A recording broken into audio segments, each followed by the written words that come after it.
Hey guys, it's me, EODGamer here, and today we're back with another Is the New Rerun Character Worth It in version 2.2. This is of course Fuxuan, one of the strongest characters in the game. Really great design. One of the characters that I felt when she was first released was extremely overpowered, basically the equivalent of my definition of a must pull back then, and she has served a lot of us well. But the question is, for any of us in version 2.2, maybe planning to get Eidolons, maybe are looking to get her for the first time, I'm going to share my thoughts whether she's worth it or not. Let's talk about the stuff that changed first before we dive into her overall kit. Back then, way when she was first released, we didn't really have too many options of sustained characters, and she was one of the first being released. Of course, the first one was Luota, then Fuxuan came about. So being released into the environment, you can kind of understand if you look at all the older videos on YouTube why everyone was saying she's a must pull, basically overpowered, super strong, which I do think she's very, very strong, was ranked my number one for the longest period of time. But nowadays, we have a lot of alternatives. You have Huo, you have Aventurine, who offer a very, very different style of play, very different kit. We compare in depth on these healers together and preservation characters like Aventurine, Luota, together with Fuxuan on the channel. If you're interested, go to our page, you can just search. We have all our better investment value. That's not the point of this video. This video is wanting to talk about Fuxuan more specifically. So, much more options, much more flexibility now in version 2.2. If you already have like 2, 3, let's say you have Luota, you have Aventurine, you have Huo, do you really need Fuxuan at this point of time? I don't really think so, and that's very, very big difference between when she was first released, because when she was first released, we didn't really have too many options, but if you have her already, I think she's fantastic. She's probably my favorite out of the 4 of them. Let me explain why. So why is this character broken? Is unlike a lot of the other characters who are very niche and specialized in a certain thing, she does a lot for one unit alone. She's like multiple units all fit into one. The reason and the thing that makes her most special, and it's also part of her overall kit, is this damage distribution. For those of you who don't know, distribution of damage is very strong because it's kind of like a guarantee HP increase for the rest of your characters. So what it does is she takes a portion, 65% of damage that all your other teammates take. On top of that, she increases their HP, increases the respective HP by a certain percentage, so she's a buffer as well, and she increases their crit rate by a certain amount. As you can see, I only have her at like level 8, and it's still very, very functionable.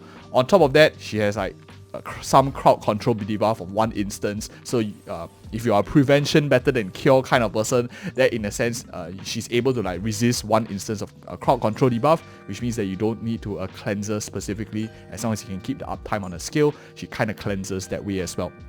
On top of that, her ultimate ability does good amounts of quantum damage in an AoE fashion. So if any of you who are looking for just a breaker in quantum, maybe you are not running a quantum DPS, you are just looking for some quantum damage, she offers good burst as well with her ultimate ability, and when she outs, she actually heals the rest of the team by a little bit, of course without her signature Lightcone. With her signature Lightcone, her sustain is like way, way better in terms of healing as well, very ridiculously strong. Her talent, there's damage reduction across the team, which is crazy because this damage reduction actually applies to any of the misfortune damage that she is actually allocating to herself. So when she takes the damage, this damage reduction is like 35% for the rest of them, and for herself, that massive amount of damage that she takes, she gets less damage, which is also why I'm using Landau's Choice, which helps me lower my damage even more. Very strong. And at the same time, of course, she restores her HP by whatever she's missing when she triggers her this like passive ability that she can get when you recharge with the ultimate. So does a lot for very little, very solid character. You have healing, you have AoE damage, you have some break involved, and basically a guaranteed damage mitigation for the rest of the team. One of the biggest downsides of this character, I must say, if you're faced with a very strong boss and you do not have 8,000, like a good amount of HP, like 6k plus, 7k plus, 8k plus. As you can see, I'm using a 4-star Lightcone, so my HP is like only 8.2k. She can get one-shotted, especially in Swamp Disaster mode, especially in Gold and Gears mode. Monsters where deal tons of damage, she will get one-shotted, which is one of the only downsides of this character, especially when faced with harder and harder content. Her HP is only capped off at a certain amount. I think we first saw this from the arrival of Aventurine, who puts on massive thick shields that is able to soak team-wide. So that damage mitigation that Aventurine does becomes way, way more, and but for the sake of the matter, if you are starting to feel that HP is not enough, characters like Luota, characters like Huo will start to struggle first compared to a character like Fuxuan.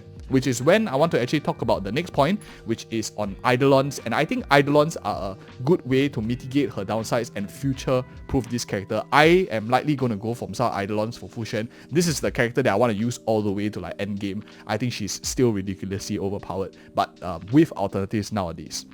So, E1 gives you damage increase across the board. This, if you're not running her in DOT teams, this is fantastic. Crit damage is used by most DPSs in the game, and it's quite difficult to obtain sources of crit damage outside of Harmony characters and certain set. So 30%, very good amounts. If you look at all your DPSs, they tend to be between 20 to 25. So this is on the high side as well, considering that you will likely have 100% uptime on that. So if you are looking for E1, I think it's good value. If you use her a lot, you want to future-proof and make her even more of like a Harmony buffer. This is not even a Harmony character, but she's buffing your team with like 12% crit rate, 30% crit damage at E1. I think is fantastic.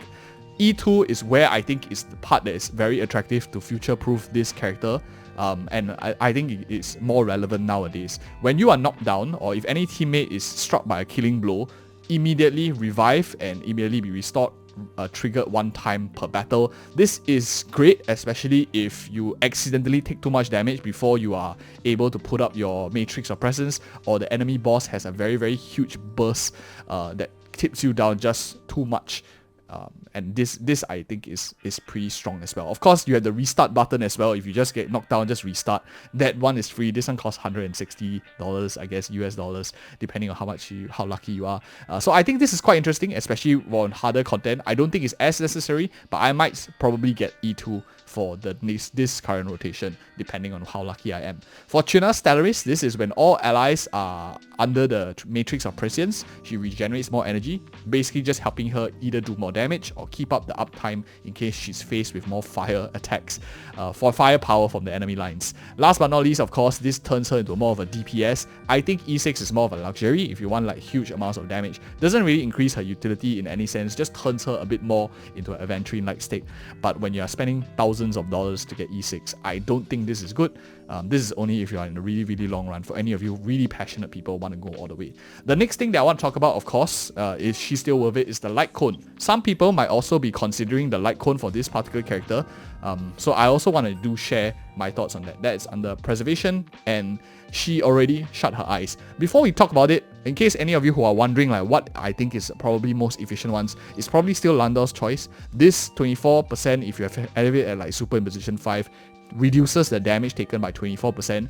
Whatever mitigated damage is applied on her, this 24% applies to all of them. So it's very, very fantastic amount that is damage reduced. In fact, she's probably one of the characters that gains the most value from Landau's Choice.